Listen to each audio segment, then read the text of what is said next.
ہم محنت کش اس دنیا سے جب اپنا حصہ مانگیں گے، ایک باغ نہیں ایک کھیت نہیں ہم ساری دنیا مانگیں گے، ایک باغ نہیں ایک کھیت نہیں ہم ساری دنیا مانگیں گے۔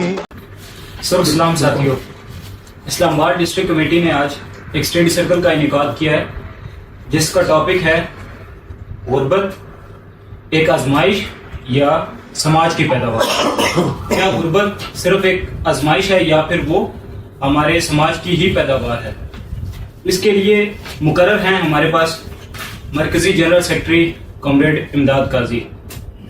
کامریڈ امداد قاضی پہلے گھنٹے میں ٹاپک کے اوپر گفتگو کریں گے جو کہ چلے گی 8 بجے سے لے کر 9 بجے تک۔ 9 سے 10 بجے تک سوال جوابات کا سیشن ہوگا۔ آپ کا کوئی سوال ہو وہ آپ دیا گیا نمبر، جو پمفلٹ کے اوپر بھی نمبر دیا گیا 0344 والا، اس کے اوپر چاہے میسج کر دیں یا پھر اپنا وائس نوٹ بھیج دیں۔ سوال پہلے گھنٹے میں وصول کیے جائیں گے اور ہماری کوشش ہوگی جتنے زیادہ سے زیادہ جواب کامریڈ امداد قاضی 9 سے 10 بجے تک دے سکیں وہ دینے کی بھرپور کوشش کریں گے۔ اب ہمارے ساتھ موجود ہیں کامریڈ جواد جو کہ آپ کے سامنے ایک گزارش رکھیں گے۔ میں کامریڈ جواد کو دعوت دیتا ہوں کہ وہ آئیں اور اپنی گزارش سامنے رکھیں۔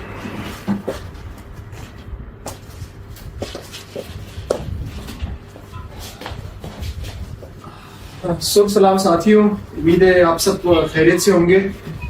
تو بیسکلی میں جو ادھر کچھ کہنا چاہتا ہوں، آپ سب سے گزارش کرنا چاہتا ہوں کہ آپ دنیا میں جتنی بھی بڑی میجر سیاسی گروہ دیکھ لیں یا پولیٹیکل فورسز دیکھ لیں، تو ان سب چیزوں میں جو کہ کامیاب سیاسی گروہ ہیں ان میں آپ کو ایک چیز کامن نظر آئے کہ انہوں نے سوشل میڈیا کا جو یوٹیلائزیشن ہے وہ بہت بہترین طریقے سے کیا ہے۔ اس میں دائیں بازو کی جو خاص طور پہ میں بات کروں تو پاکستان میں عمران خان، برازیل میں بولسونارو اور انڈیا میں بی جے پی کی جو دائیں بازو کی قوتیں ہیں انہوں نے بڑے سسٹمیٹک اور آرگنائزڈ وے میں سوشل میڈیا کو یوٹیلائز کیا۔ اب ہمارا مقصد سوشل میڈیا میں کیا ہونا چاہیے کہ ہم بھی اپنی جو پارٹی کا منشور ہے، اپنی پارٹی کا جو پیغام ہے اس کو پھیلانے کے لیے زیادہ سے زیادہ سوشل میڈیا پہ بھی جدوجہد کریں، کیونکہ یہ دور وہ ہے کہ اگر آپ گراؤنڈ پہ جو آپ ایکٹیویٹیز کرتے ہیں آپ نے پوری پاکستانی عوام کو بتانا ہو کہ آپ کا بھی ایک وجود ہے، آپ بھی ایک سیاسی گروہ ہیں جو کہ ایک الٹرنیٹیو پیش کرنا چاہتے ہیں۔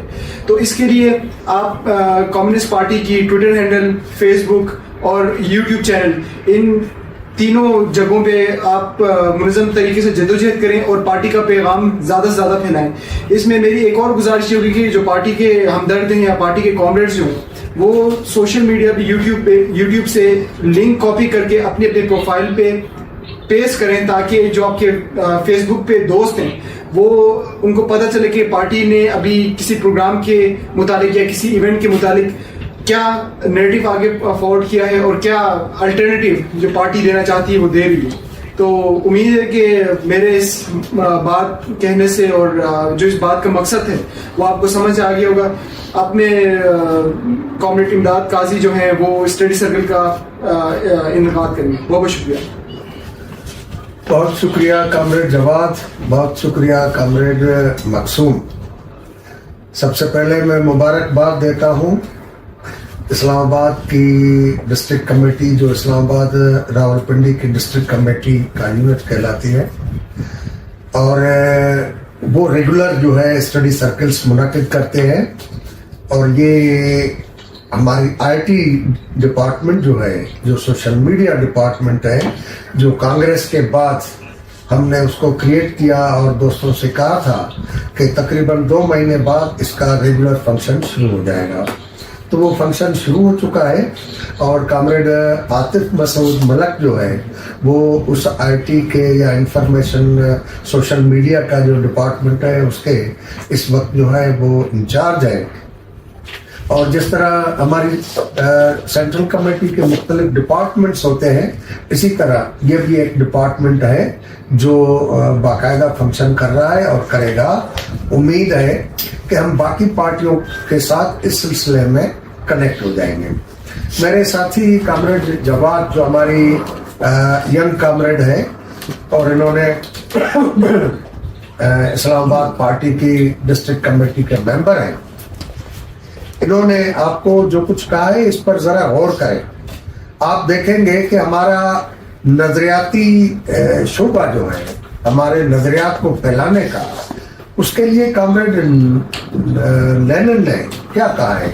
कॉमरेड लेनिन ने पार्टी की प्रेस पर, पार्टी के प्रोपेगेंडा पर सबसे ज्यादा तवज्जो दी। पार्टी तंजीम, party political activity, party organisational activity, party का मास वर्क जितने वो अहम है, पार्टी की प्रोपेगेंडा, पार्टी की पब्लिशिंग उतनी ही अहम है। अगर किसी पार्टी के पास ये जराए नहीं है तो वो पार्टी ग्रो नहीं कर सकती, वो एक छोटा सा ग्रुप रह जाएगी और वो ग्रुप जो है एक बंद क्लब की तरह काम करेगा। और हमारी पार्टी को क्योंकि समाज में नजरियाती जंग करनी है और कॉमरेड लेनिन ने नजरियाती जंग और जदोजहद के सिलसिले में इतना जोर दिया है कि हम सोच के परेशान हो जाते हैं कि कितने फीसद हम नजरियाती जंग समाज में लड़ रहे हैं। और ये लड़ाई समाज में लड़ते हुए एक तरफ कैडर भर्ती करना है और दूसरी तरफ समाज में बहुत बड़ा काम यह है कि गुडविल पैदा करनी है उन नजरियात के लिए, उस इनकलाब के लिए, उस निजाम के लिए जिसके लिए हम जदोजहद कर रहे हैं। जाहिर है हमें यकीन है कि सब लोग जो है वो कम्युनिस्ट पार्टी का हिस्सा नहीं बन सकते, न इसकी तवक्को भी रखनी चाहिए, लेकिन जो हम इनकलाब करें उसको लोग कबूल भी तो करें, उससे मुतारिफ तो हो। वो इस मीडियम के जरिए जब लोगों तक पहुंचेंगे तब ये जरूरी होगा। हमारे दोस्तों ने जैसे आपको बताया है कि अभी टॉपिक पर मैं बात करूंगा तो आपके पास जो मैसेज आया उसमें 2 जगह पर लिंक है ब्लू कलर लाइन में। तो पहले वाली को जो आपने क्लिक किया है तो आप जो दोस्त ऑनलाइन हो चुके हैं, कुछ और दोस्त भी बाकी रहते हैं वो भी करें, और जब वो खत्म हो जाएगा 9 बजे तो फिर आपको 9 बजे दूसरी लिंक पर जाना होगा, वहां से कांटेक्ट में आएंगे। दोस्तों अब आते हैं टॉपिक पर। टॉपिक है कि गुर्बत क्या ये आजमाइश है या किसी समाजी या सियासी निजाम की पैदावार है? तो हम पहले यहां से शुरू करते हैं कि गुर्बत है क्या। एक तो गुर्बत होती है जिसको कहते हैं पैसे की गुर्बत, के पैसे नहीं है, मफलूकुल हाल है कि रोटी के भी पैसे नहीं है, कपड़े के भी पैसे नहीं है, अद्वियात के भी पैसे नहीं है, बच्चों को पढ़ाने के भी पैसे नहीं है। और दूसरी गुर्बत होती है अकल और शऊर की गुर्बत। शऊर की गुर्बत सबसे खतरनाक है। शऊर की गुर्बत ऐसे है कि किसी दलदल में कोई फंसा हुआ है जिसको रास्ता ही नहीं मिलता कि दलदल से निकले कैसे। जब शऊर मिल जाता है तो उसे पता चलता है कि मेरी गुर्बत की वजूहात क्या है और उन वजूहात को कैसे दूर किया जाए, उसे कैसे निकला जाए।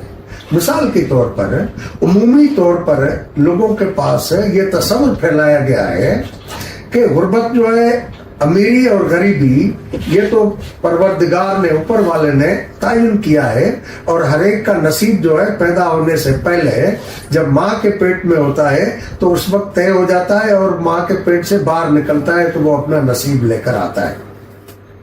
लेकिन अगर उन्हीं की जुबान में बात की जाए तो हजरत आदम अलैहिस्सलाम और हवा के लिए जो तस्वर दिया गया है कि ऊपर आसमान से नीचे उतारे गए, जो भी कसूर था, गुनाह था, जो कुछ है, जो उन्होंने तस्वर बयान किया है, तो अल्लाह ताला ने आदम को तकसीम करके नहीं दिया था कि हिंदुस्तान, इंडिया जो है वो आदम का होगा और हवा का अफगानिस्तान होगा।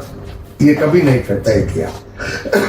यह भी तय नहीं हुआ कि आदम और हवा को जो औलाद पैदा हो रही थी उसको उन्होंने तकसीम करके दिया कि सुबह वाले बच्चे को या जो पहले पैदा हुआ उसको पाकिस्तान और दूसरे को यूनान मिलेगा। तो ये जमीन तकसीम नहीं है, बल्कि जमीन उनकी है जो इस पर हल चलाते हैं, जो पैदावार करते हैं। जब जमीन ज़रूरी पैदावार, इंसानी पैदावार का जरिया थी तो उस वक्त वो जमीन उसकी होनी चाहिए जो उस पर काश्त करता है, और आज भी यही उसूल होना चाहिए। इसी तरह जो ज़राए पैदावार तब्दील हो गए, सनत भी आ गई और इस तरह के दूसरे ज़राए पैदा हो गए, तो उसके नतीजे में वो पैदावारी अमल में हिस्सा लेने वाले लोग जो हैं वो पैदावार की मिल्कियत उनकी होनी चाहिए। लेकिन तस्वुर ये दिया जाता है कि नहीं, ये तो तकदीर है। पहली बात तो यह कि यह तकदीर नहीं है और किसी मजहब ने इस तरह नहीं कहा। इस वजह से वो मुसलमान कहते हैं ना कि अल कासिब हबीबुल्लाह, تو القاسب اللہ تعالیٰ کا دوست ہے اور بڑا اچھا اس کا دوست ہے. میں کسی دوست کے پاس جاتا ہوں تو وہ جگہ نہیں اسے ملتی کہ جہاں مجھے بٹھائے. بڑی چادریں بچھاتا ہے, رلیاں بچھاتا ہے, اور نئے سے نئے برتن لاتا ہے, اچھے سے اچھا کھانا کھلاتا ہے. خوشی میں نہیں سماتا. لیکن یہ جس کو اللہ تعالیٰ قاسب کہتا ہے کہ یہ میرا دوست ہے, وہ پوری زندگی عذاب میں گزارتا ہے. اور جو اس کے نافرمان ہیں, جو اس کا حکم نہیں مانتے, ساری گندگی خرابی اسی میں ہے, اور وہ ہمیشہ خوشحال زندگی بسر کرتا ہے. تو اس کی معنی یہ مذہبی تصورات جو ہے اسے ہٹ کر ہمیں یہ سمجھنا چاہیے کہ یہ انسانی سماج انسانوں نے بنایا ہے. اس میں جو خرابی ہے وہ انسانوں نے پیدا کی ہے, اور ان خرابیوں کو بھی انسان نے دور کرنا ہے. لیکن پرابلم یہ ہے کہ جس طرح کسی شیر کے بچے کو, وہ چھوٹا ہوتا ہے, اس کی ماں کے پیچھے دوڑتا ہے, اوپر ہیلی کاپٹر آتا ہے وائلڈ لائف والوں کا, وہ اس کو دوڑاتا ہے, اور دوڑتے دوڑتے اس کی ماں تو بھاگ جاتی ہے کیونکہ بڑی ہے, تو بچے کو اٹھا لیتے ہیں, پھر اس کی تربیت کرتے ہیں. اب شیر کا بچہ اس کو بلی کی طرح رسی میں باندھ دیتے ہیں.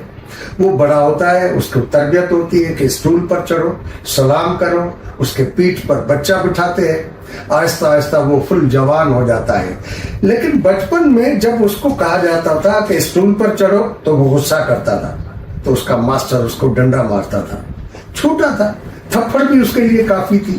ڈنڈی تو دکھانا دور کی بات, وہ ڈنڈی زمین پر مارے تو اس سے بھی وہ چونک جاتا تھا. تو اس کے ذہن میں خوف بیٹھ گیا کہ یہ مجھ سے زور ہے. تو جب وہ جنگل میں کوئی انسان کیا, اس کو کوئی طاقتور جانور, ایون ہاتھی مل جائے, اس کو چیر پھاڑ دیتا ہے. تو وہ انسان اس کے اوپر سواری کرتا ہے, کیونکہ اس کے ذہن میں ایک چیز بیٹھ گئی کہ میں کمزور ہوں, میں اس کا مقابلہ نہیں کر سکتا. اسی طرح عام آدمی پوری دنیا کا اس کے ذہن میں یہ چیز بٹھائی گئی ہے کہ میں کمزور ہوں, میں کچھ نہیں کر سکتا. تو اب یہ جو کر سکتا ہے وہ کیا کر سکتا ہے, وہ آگے کے چیپٹر میں آگے ہم بات کریں گے. لیکن یہ جو غربت کا سوال ہے, وہ غربت بنیادی طور پر جو ہے, جو انڈیکیٹرز بتائے جاتے ہیں ہمارے پاس, کوئی اقوام متحدہ کا لے کر آتا ہے, کوئی کسی ملک کی اسٹیٹسٹکس لے آتا ہے, یہ سب سرمایہ دارانہ نظام کے اعداد و شمار ہیں جو بڑے چھپا چھپا کے کچھ ظاہر کرتے ہیں جو حقیقت نہیں ہوتے. کامریڈ لینن کی پارٹی کے پاس تو ویل آرگنائز پارٹی تھی, ویل ڈسپلین تھی, شعبہ جاتی تقسیم تھی. تو لینن کو تو یہ بھی پتا ہوتا تھا کہ فلاں گاؤں میں کتنے گھر ہیں, آبادی کتنی ہے, بکریاں کتنی ہیں, گائے کتنی ہیں, اور اس کے پاس مرغیاں کتنی ہیں. ہمارے پاس وہ اس طرح کی تنظیم تو ہے نہیں, وہ وسائل بھی نہیں ہے. لہذا جو وسائل ہیں کچھ اس کو استعمال کرتے ہوئے اور کچھ عالمی اعداد و شمار اور ملکی اعداد و شمار کو نظر میں رکھتے ہوئے ہم تعین کرتے ہیں کہ اس وقت ملک کی حالت کیا ہے. دوسرا پیرامیٹر کیا ہے. کچھ لوگ کہتے ہیں کہ جو 2 وقتی روٹی کھاتا ہے بہت مشکل سے اس کا گزارا ہوتا ہے, تو یہ غربت کی لکیر پر کھڑا ہے. دوسرا کہا جاتا ہے کہ نہیں, یومیہ $2 جو کماتا ہے وہ غربت کی لکیر پر کھڑا ہے, اور اسے اگر کم کماتا ہے تو وہ غربت کی لکیر سے نیچے چلا گیا, تھوڑا زیادہ کماتا ہے تو اوپر چلا گیا. لیکن یہ سارے غلط ہیں. حقیقت یہ ہے کہ پیرامیٹر یہ ہے کہ جس ملک کی شرح ترقی جس سپیڈ سے دوڑتی ہے اس سپیڈ سے ایکسپلائٹیشن بڑھتی ہے اور غریبوں کی تعداد بڑھتی ہے. کہتے ہیں کہ سرمایہ داری نظام نے مڈل کلاس میں آپ سے معذرت کہتا ہوں کیونکہ طبیعت فلو سے گزر رہی ہے, اس وجہ سے کھانسی بھی ہوگی. تو یہ جو اعداد و شمار ہے اس میں ہم یہ کہتے ہیں کہ ان کے اعداد و شمار کے مطابق کہ پاکستان میں 37, 38, 40% غربت کی لکیر سے نیچے زندگی بسر کرنے والے لوگ ہیں. لیکن حقیقت کا جائزہ لیا جائے تو صرف گاؤں گوٹ تک نہ پہنچے, شہر جو اربن پاپولیشن ہے اس کا ہم جائزہ لیں تو بڑے پوش علاقوں میں رہنے والے لوگ تو چلو ٹھیک ہے، لیکن جو انہوں نے مڈل کلاس پیدا کی ہے، اس مڈل کلاس کی آج کے زمانے میں کیا پوزیشن ہو گئی ہے؟ یعنی امریکہ، اس میں مڈل کلاس کم ہوتی جا رہی ہے، یورپ میں مڈل کلاس کم ہوتی جا رہی ہے، اور جو کم ہوتی جا رہی ہے وہ شرفا طبقے میں نہیں جا رہا، وہ نچلے طبقے میں جا رہا ہے، اور جتنے تیزی سے لوگ نچلے طبقے میں جا رہے ہیں اتنا ہی وہ لوگ اس غربت اور مفلسی کے دلدل میں دھستے جا رہے ہیں۔ اگر ذرائع پیداوار کسی اور کی ملکیت ہو اور وہ منافع کے بنیاد پر پیداوار کر رہا ہو، انسانی ضرورتوں کو پورا کرنے کے لیے پیداوار نہیں ہو رہی ہو، تو جب وہ منافع کے لیے پیداوار کر رہا ہے تو اس کے لیے 2-3 فیکٹرز اہم ہیں۔ پہلا کہ کاسٹ آف پروڈکشن کم ہو، پیداواری لاگت کم ہو۔ پیداواری لاگت کم ہونے میں پہلا فیکٹر کہ را مٹیریل سستا ملے، دوسرا کہ وہاں پر توانائی وغیرہ کے ذرائع جو استعمال ہوتے ہیں وہ سستے ملے، یعنی بجلی یا گیس کی ضرورت ہے وہ سستی ملے، تیسرا وہاں پر جو لیبر فورس ہے، ورکنگ مزدور ہے، وہ سستا ملے، اور پھر اس کو مقابلے کے لیے کوئی نہ ملے تاکہ اپنی بھدی سی پروڈکٹ جو ہے وہ بھی مارکیٹ میں اپنی مرضی سے بیچ سکے۔ یہ 4، اس سے بھی زیادہ ہوگی، میں ان 4 کی بات کرتا ہوں۔ تو اس کے لیے اس کی کوشش ہوتی ہے کہ اس میں یہ میری لاگت کم سے کم کرو، اور اس کے لیے کیونکہ انسانی شعور تو رات دن محنت کر رہا ہے اور وہ اجتماعی عمل کر رہا ہے کہ جس کے نتیجے میں ذرائع پیداوار کی ترقی ہو، آلات پیداوار کی ترقی ہو، اور انسان جو ہے اس کی کم سے کم محنت خرچ ہو تاکہ پیداوار زیادہ ہو جائے، اور جب پیداوار زیادہ ہو تو اس کی قیمتیں کم ہو تاکہ عام آدمی تک وہ پہنچ سکے۔ لیکن اس سائنٹیفک ٹیکنیکل عمل کے نتیجے میں جو انقلابات آئے ہیں اس کے نتیجے میں روبوٹ آ گیا، آٹومائز مشینیں آ گئے، کمپیوٹر آ گئے، اور ان سب کے آنے کے بعد وہ افرادی قوت کو فارغ کرتا جا رہا ہے۔ جب فارغ کرتا جا رہا ہے تو روزگار تو ہے نہیں، اب وہ کہاں سے کھائیں گے؟ اس کے نتیجے میں دنیا کے اندر بھوک اور افلاس میں اضافہ ہوتا جا رہا ہے۔ پاکستان جیسے جو ممالک ہیں جو تھرڈ ورلڈ، پتہ نہیں اب وہ اس طرح کے تصور first world, second world, third world اور فورتھ ورلڈ کے اب تصور اس طرح کے ریلیونٹ ہے یا نہیں ہے، لیکن پاکستان جیسے ممالک جو ترقی کی کسی سطح پر نہیں ہے بلکہ پسماندگی کی کسی سطح پر ہے، وہاں پر جب ہم غربت کا جائزہ لیتے ہیں تو آدمی کا دماغ پھٹ جاتا ہے۔ کوئی تصور کر سکتا ہے کہ ماں کے پاس پیسے نہ ہو کہ بچوں کو روٹی دے سکے؟ دودھ تو دور کی بات، ماں جو اتنے خوفناک عذاب سے گزر کر اپنا جسم چیر کر بچے کو جنم دیتی ہے، اس کے لیے ادویات کے پیسے نہ ہو اور وہ ایڑیاں رگڑتے رگڑتے ماں کے سامنے مر جائے، کیا اس ماں کی حالت ہوگی؟ اور یہ جو ہمارا سماج ہے اس میں دوسری طرف عمل دیکھیں کہ اس سے بھی ٹیکس لی جا رہی ہے، یعنی جو اپنے اس تڑپتے بچے کے لیے دوا نہیں خرید سکتی لیکن اس پیٹ کی آگ بجھانے کے لیے اگر 1 کلو آٹا خریدنے جاتی ہے تو اس پر بھی ٹیکس لگتی ہے۔ اور جب قانون ہے کہ ٹیکس کس پر لگنا چاہیے، 50,000 ان کی انکم ہو، 6 لاکھ روپے سال کی انکم ہو، اس کے بعد اس پر انکم ٹیکس لگنا چاہیے۔ یہاں پر ویلتھی دولت مند لوگوں پر ٹیکس نہیں لگایا جاتا، یہاں پر ڈائریکٹ ٹیکس کے بجائے انڈائریکٹ ٹیکس براہ راست کے بجائے بالواسطہ لگائی جاتی ہے، جو ہر عام آپ کو ہمیں سب کو بھرنی پڑتی ہے۔ ماچیس خریدے تب بھی بھرتے ہیں، جو جوتے کی پالش کرائے اس پر بھی بھرتے ہیں، اور جو میڈیسن لے اس میں تو اتنی زیادہ ٹیکس ہے کہ اب غریب آدمی بھر نہیں سکتا۔ تو جو لوگ روٹی نہ لے سکے، آٹا نہ خرید سکے، بچوں کے لیے دودھ نہ خرید سکے، بیمار بچوں، بیمار ماں باپ کے لیے دوا نہ خرید سکے، یہ کیفیت و حقیقی غربت اس کو کہا جاتا ہے۔ یہ غربت کے جو پیرامیٹر ہیں، ابھی مثال کے طور پر پاکستان میں کہا جائے کہ $2 کمانے والا غربت کی उस लाइन पर खड़ा है कि अगर वो $2 से कम कमाता है तो वो गरीब है। तो अब $2 पाकिस्तान में इस वक्त हो गए हैं तकरीबन 600 से ऊपर। अब 600 से ऊपर है, यहाँ पर कौन से लोग हैं जिनकी तनख्वाह जो है, जिनकी उजरत जो है वो दिहाड़ीदार की 600 रुपए है। मेजॉरिटी लोग तो हमें ऐसे नजर आते हैं जिनकी आमदन जो है वो 200 भी योमिया नहीं है।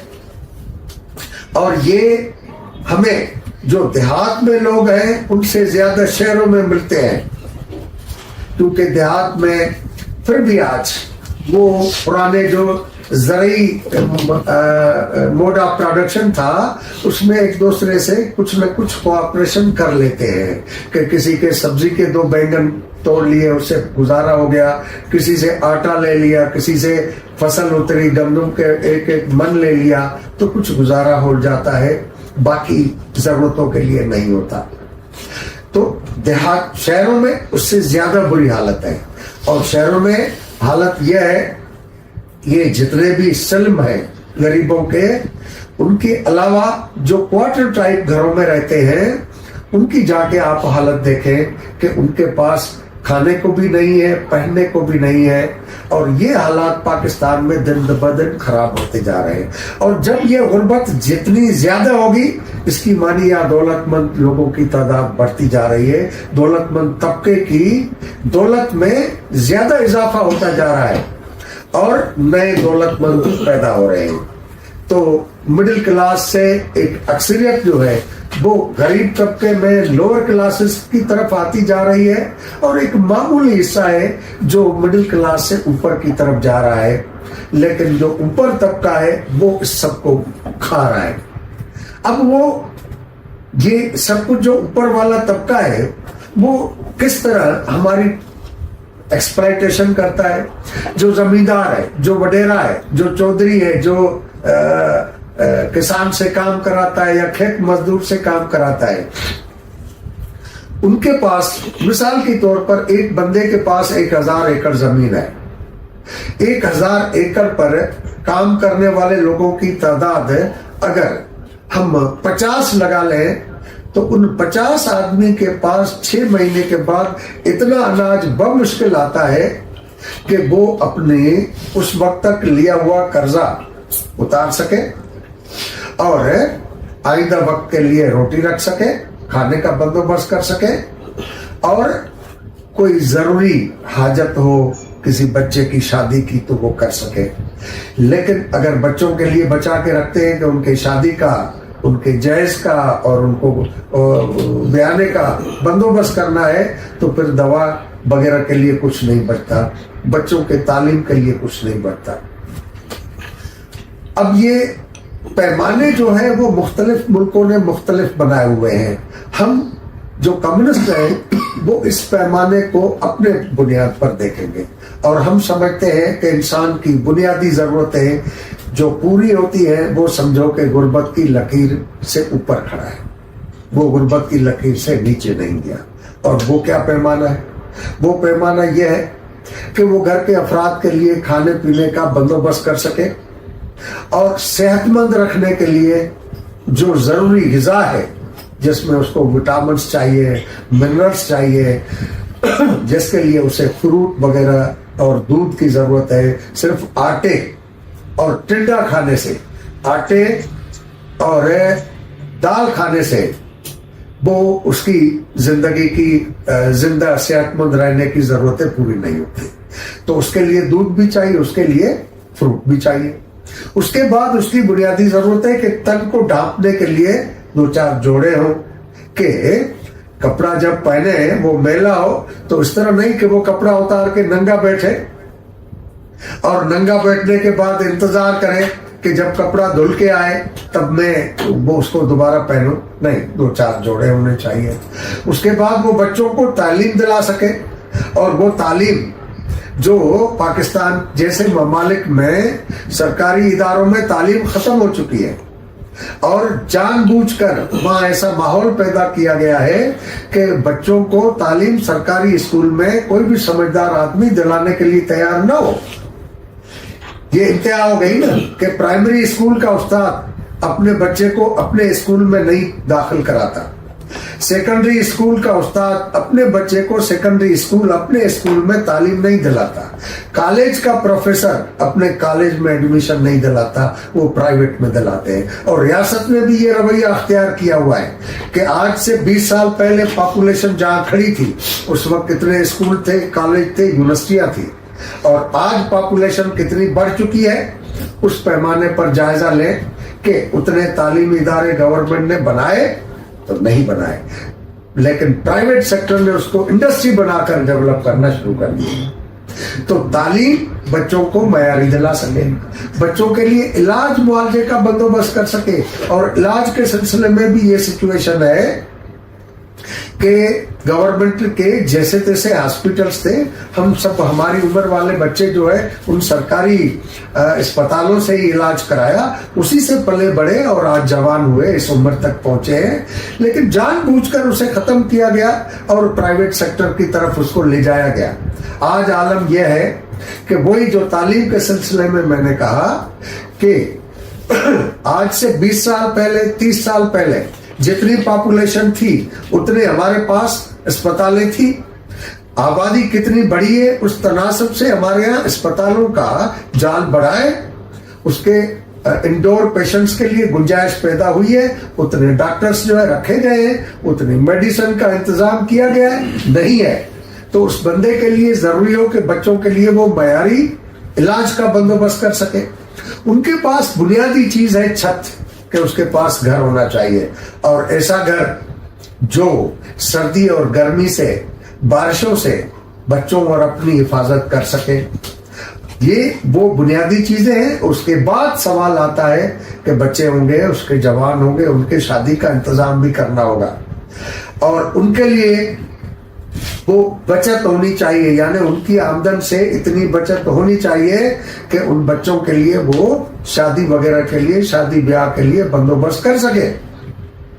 और सरमाएदाराना निजाम ने उन शादी की तकरीबात को भी कारोबारी शक्ल दे दी है, जिसके नतीजे में एक आम बंदा अगर बच्चों को कुछ देता है तो जायज की बीमारी के अलावा वो खाने पीने का क्या बंदोबस्त होता है। और इस सिलसिले में मैं पख्तून भाइयों के कल्चर का हवाला दूंगा कि पख्तूनख्वा में शादी पर इतना खर्चा नहीं आता जितना फौतगी पर आता है, कि किसी घर का कोई बुजुर्ग या बुजुर्ग अम्मा इंतकाल हो जाए तो उसके लिए जो जितने दिन लोग जो आते रहते हैं उनको खिलाने पिलाने का सिलसिला रहता है, तो उसमें उनकी समझो कि जिंदगी की कमाई तो चली जाती है, लेकिन वो सूद पर कर्जा लेकर और उन चीजों की जरूरतें पूरी करता है।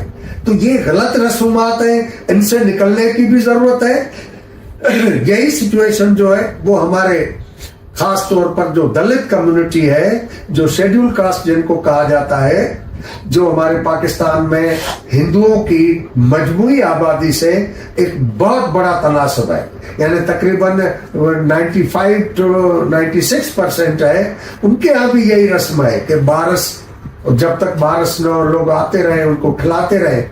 तो ये गंदी रस्में हम नहीं मानते, ये आदमी की ज़हनी मुफलिसी की वजह से उसकी गुर्बत होती है कि इस तरह की रसूमात में वो फंस जाता है। लेकिन वो जायज जरूरतें हैं, और इसके लिए जरूरत क्या है कि रियासत ये जिम्मेवारी ले। रियासत ने ही पाकिस्तान में, मैं पाकिस्तान का शहरी हूं और जितनी मैंने जरूरियात बताई है ये पूरी करना किसकी जिम्मेवारी है? पाकिस्तानी रियासत की जिम्मेवारी है। अगर रियासत जिम्मेवारी पूरी नहीं करती तो एक गरीब आदमी इस मुल्क को अपना मुल्क कैसे समझे? एक मर्तबा हम किसी दरिया सिंध के किनारे पर बैठे हुए गीत सुन रहे थे, तो उसमें एक सिंधी गीत आया कि हिन जन्म ऐं हुन जन्म में मां सिंधी जिया ऐं सिंधी थी रहा, यानी मैं इस जन्म में और उस जन्म में सिंधी होकर पैदा हूं और सिंधी होकर जीऊं। तो उस पर मैंने दोस्त से कहा कि ये थोड़ा सा आधे फरलांग पर जाते हैं जहां पर गटरों का पानी एक जोड़ की सूरत में मौजूद है, और वहां जितने भी रहते हैं उनको 24 घंटे, सिर्फ रात को नहीं, 24 घंटे जितने मच्छर खाते हैं उनसे पूछें कि ये इसी सिंध में अगले जन्म में भी वो रहना पसंद करेंगे। तो उस सिंध के उस टुकड़े को जिंदगी की जो अजाब बनाया है आम आदमी का, वो किसने? पाकिस्तानी रियासत ने।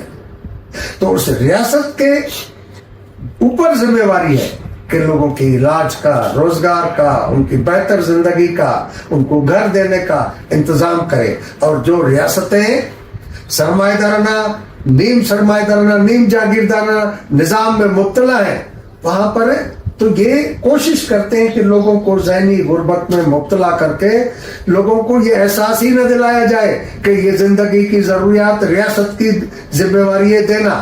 वो तो कोशिश करते हैं कि लोग जो है वो मुख्तलिफ ऐसे फिक्र में मुब्तला रहे जिसको कहा जाता है कि ये अल्लाह ताला ने मुझे इसी हालात में पैदा किया और इसका अजर अगले जहान में देगा। और कम्युनिस्ट उनसे मजहब छीनना नहीं चाहता। कम्युनिस्ट मजहब का दुश्मन नहीं है, लेकिन कम्युनिस्ट ये जरूर समझाता है कि आपकी गुर्बत का की वजह और सबब अल्लाह ताला का फैसला नहीं है, आपकी किस्मत नहीं है, ये निज़ाम है जिस निज़ाम ने आपको ये किया है। क्योंकि हम जब इस्लामाबाद आते हैं, बेहतरीन सड़कें देखते हैं, बड़े बड़े प्लाजाएं देखते हैं, बड़ी बड़ी हॉस्पिटल्स देखते हैं और साफ सुथरा माहौल देखते हैं, तो ये अल्लाह ताला ने नीचे आके यहाँ की म्यूनिसिपैलिटी पर डंडा नहीं उठाया कि ये काम करो, ये यहाँ के हुक्मरानों ने किया है। तो बाकी शहरों में ये क्यों नहीं है? और ये जो गुर्बत और मुफलिसी का शिकार अवाम है, वो किसने बनाया ये निज़ाम? ये निज़ाम जहाँ पीपल्स पार्टी ने, नवाज लीग ने, पीटीआई ने, उन सियासी पार्टियों ने बनाया है, जिन सियासी पार्टियों में तमाम अमीर तबका मौजूद है। यार क्या तमाशा है कि एक मर्तबा अगर कोई बंदा पावर कॉरिडोर में पहुंच जाए, यानी वो इक़्तिदार के ऐवानों में पहुंच जाए, तो जैसे उसके पास पारस हाथ लग गया, जिस लोहे पर लगा है वो सोना होता जाता है, उसकी दौलत बढ़ती जाती है और कोई हिसाब नहीं है कि फिर वो खत्म होने का नाम ले। ऐसे आप पाकिस्तान में जितने भी खानदानी तौर पर पाकिस्तान बनने से लेकर आज तक, एक तो वो हुए जिनको यहाँ की धरती के, यहाँ के लोगों के अंग्रेजों के खिलाफ मज़ाहमत के नतीजे में, मज़ाहमत के नतीजे में उनके खिलाफ अंग्रेजों ने जो ऑपरेशन किया और यहाँ के गद्दारों ने अंग्रेजों का साथ देकर उनको मरवाया, उनकी मज़ाहमत को कुचलने में मदद दी, एक तो उनको जागीरें मिली। लेकिन उनके जो चेले चपाटे थे, जो उनके इर्द गिर्द घूमते थे, उनको भी आहिस्ता आहिस्ता उन्होंने नवाजना शुरू किया। और आप 47 से लेकर आज तक जायजा लें कि पाकिस्तान में जो भी एक मर्तबा इस इक़्तिदार के करीब पहुंचा है, उसके पास दौलत के अंबार होते गए हैं। यहाँ पर एक सवाल बनता है, तो इसकी मानी गुर्बत की जिम्मेवार कौन है?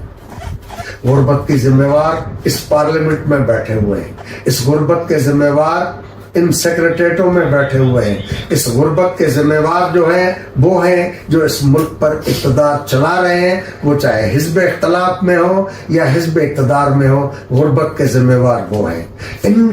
अगर गुर्बत हमें ख़त्म करनी है तो सबसे पहला सवाल कि ये ज़हन से निकाल देना है कि ये ज़िंदगी में किस्मत में लिखा हुआ है, अल्लाह ताला ने दिया है, नहीं। ये बुनियादी तौर पर हमारी अपनी कमजोरियों, कोताहियों का नतीजा है और हमारी बेसमझी का नतीजा है। और जब इस मुल्क के अंदर लोग आते हैं और उनको समझाते हैं कि आपकी गुर्बत का सबब जो है वो आप खुद हैं, कि आप इन मसाइल को समझें, जिनको आप वोट देते हैं, जिनको भोतार कहते हैं, जिनको वडेरा खान साहब कहते हैं, इनको पहचानो, ये आपके दोस्त नहीं है, ये पीर वडेरे, पीर गद्दी नशीन, जिनसे आप बेटा मांगने जाते हैं, किस्मत की खुशहाली के मुतालिक जानना, दुआ मांगने जाते हैं, वो अमीर होते जाते हैं, आप गरीब होते जाते हैं। इसकी मानी वो आपके खैर ख्वाह नहीं है। और जो ये समझाने आता है उसके लिए वो कहते हैं कि ये तो काफिर है, ये तो मजहब को नहीं मानता। अरे भाई, मजहब का यहाँ मामला कौन सा अमल दखल है? یہ اسلام آباد میں، اقتدار اعلیٰ میں، کراچی میں، لاہور میں، پشاور، کوئٹہ میں جو نواب سردار خان بہادر بیٹھے ہوئے ہیں، وہ کون سے اللہ کے بڑے پرہیزگار ہیں؟ صبح اٹھتے ہی ایک کسان، ایک مزدور اللہ کا نام لیتا ہے، لیکن اللہ تعالیٰ اپنا نام لینے کی وجہ سے اس کے سارے دن کی دیہاڑی کا بندوبست نہیں کرتا. اس کو محنت کرنی پڑتی ہے، کیونکہ اس کو پتا ہے کہ اس زمین پر یہاں کے خداؤں نے، ناخداؤں نے قبضہ کیا ہوا ہے، اور ان ناخداؤں سے قبضہ جب تک نہیں چھوٹے گا میری خوشحالی کیسے ہوگی؟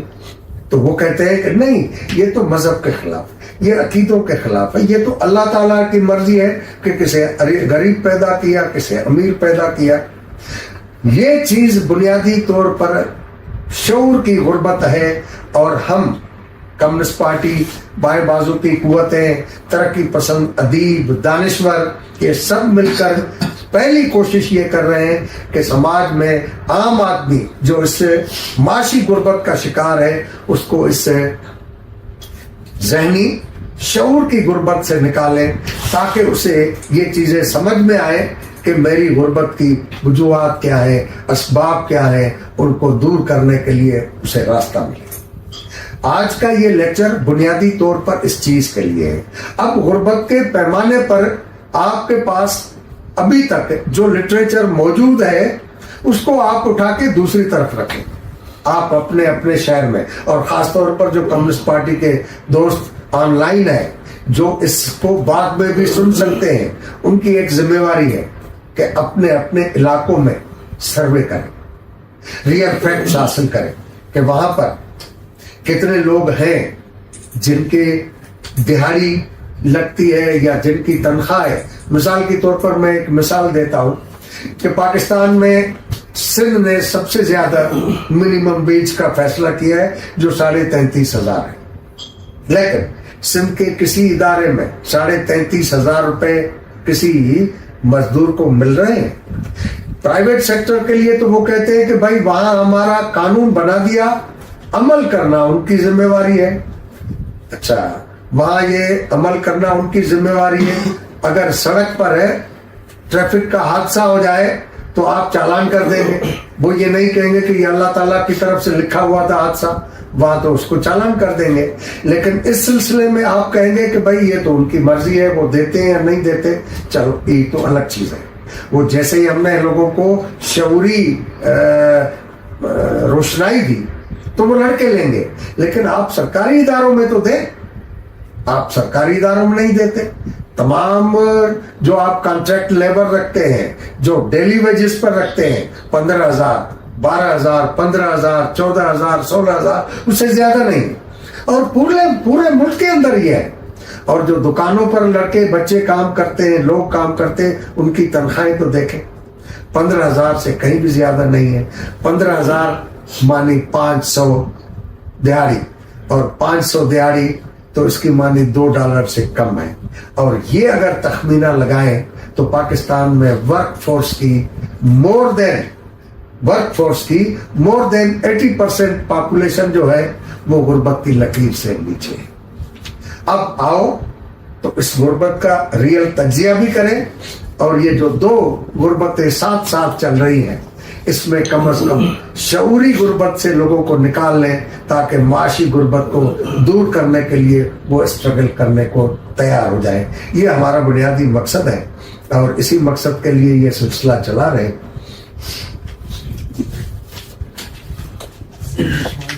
لنک ہمارا ختم ہونے والا ہے، 10 منٹ رہ گئے اس کے اندر. 9 بجے ہمارا دوسرا لنک شروع ہو جائے گا جو سوال جواب کے لیے مختص ہے. اس ٹائم تک کے لیے آپ ایسا ہی کر لیں کہ آپ لوگ اپنے سوال فریم کر کے جو نمبر دیا گیا ہے پمفلیٹ پہ، اور سوال کی کوشش کریں وہ جتنا آرٹیکولیٹڈ، جتنا چھوٹا ہو سکے، تاکہ زیادہ سے زیادہ سوالات کو کامریڈ قاضی ایڈریس کر سکیں. 10 منٹ آپ کے پاس ہیں، 15 منٹ اس کے اندر آپ اپنے سوال لکھیں، اور واٹس ایپ کے تھرو چاہے کامریڈ امداد قاضی کو بھیج دیں، یا پھر جو پوسٹر کے اوپر نمبر دیا گیا ہے 0344 والا، اس پہ اپنے سوالات بھیج دیں. آپ آڈیو نوٹ بھی بھیج سکتے ہیں. اگر